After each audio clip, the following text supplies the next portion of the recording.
وغرين إلهي ومهد إسكال النص خيري أو ينفذي ما أنت هنا هالقاس غاسي إنه يقول ماذا سن بتجليا وحسلون وأنا دير هردين وأنا واحد باتي كدعين عويان دولته هوسة أوامر بحسي لو بلاد كهر ددوينها يشعب كهالكن شونا والله شرنا والله فريسناي ددكن ودد جوا وناكسن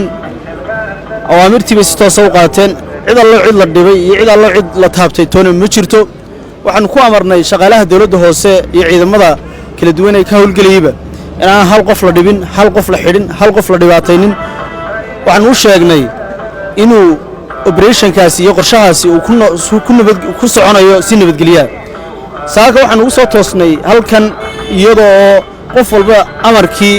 iyo nidaamkii qaatay oo wadooyinkii la wada furay oo nin walba wixiisii ayrs ka sii qaatay waxyaabaha ugu badnaa ee halkan muxuu ahaa wadada xidhayna waxaa ka mid ahaa meheradaha oo barandayaal fara badan soo samaystay hortoodii nin walba soo camirtay sidaa daraadeed si aynu uga nabad galno saxmadda saynu uga nabad galno ruuha markuu dibdamisku marayaan iyo markay de wadadaasi waa jam si jamka loo yareeyo waxay dawladda hoose qorshaysay inay muxuuha la furo oo la baneeyo inta suuqa dhexe waxweeyaan qorshayaasha waxay noogu jira inaynu wadada la casriyeeyo oo la dhiso wadadan qorsheedii waa la dhameystiray waxa soo socda muxuuha meelihii drainage-yada ee biyaha la gelinayay ayaa soo socda oo hal drainage oo kaliya inoo haray waxweeyaan dawladda hoose way dhisaysaa wadadan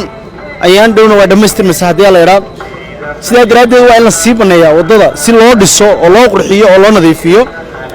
shaqaalaha dawladda hoose habeen walba wadadan way nadiifinayaan way xaadhayaan way gelayaan xabad xashiisha looguma imanayo ololehna waxa ka mid ah inaynu qashinka la dagaalano aynu xashiishka ka gurno oo dhulka la nadiifiyo ayaa ka mid ah waxaan aad iyo aad ugu mahadcelinayaa shacabkii iyo ganacsatadii halka ku ganacsanayay oo si gobonimo iyo sharaf ba yeelay aad iyo aad wada mahadsantiin ganacsatada muxuu guryahan leh waxaan ku amreynaa oo loo sheegay inaan parking laga ogolaan sidoo kale aan laga ogolayn inay barandayaal iyo wax soo dhisaan sidoo kale qofka soo dhiga amba alaab hortiisa soo dhigana la ganaaxi doono sharciga la tigsan doono dawladnimadu waxa weeyaan sharciga ilaalino shacabka iyo dawladana waxa u dhaxeeya sharciga inuu wada dabaqno aad iyo aad baad mahadsantihiin sida quruxda badan leed saaka hawsha idinku aad u fiiseen gacmihiina aad ugu fiiseen dawladda hoose iyo shaqaaladeedu hal qof may taaban gacanna may saarin